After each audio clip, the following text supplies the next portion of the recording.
Welcome to the Tech Egg. Don't get scrambled. Enjoy the video. You start inside Settings because Siri suggestions live in Siri and Search. Once open, you act on the specific app. First, unlock your device and confirm iOS is up to date so behavior matches these steps. Then tap Siri and Search immediately. Don't wander through menus. Find the app name or system feature listed. That's the target.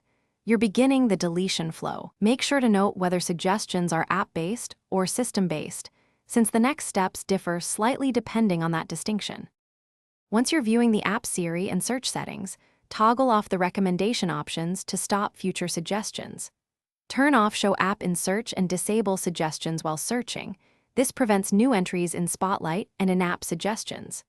Next, switch off suggestions on lock screen and show in lookup if present, which removes surface-level prompts. If you want Siri to forget usage patterns, disable Learn from this app. That stops ongoing data collection. Make sure to repeat for each app you want cleared. To finish, restart your iPhone so the system clears cached suggestions and applies toggles consistently. Once done, verify the change by searching or checking the lock screen. You should see fewer or no prompts. If suggestions persist, revisit Siri and search Global Settings and App Permissions, because one global toggle can override per app choices. As a last resort, reset Siri and dictation under General Transfer or reset iPhone.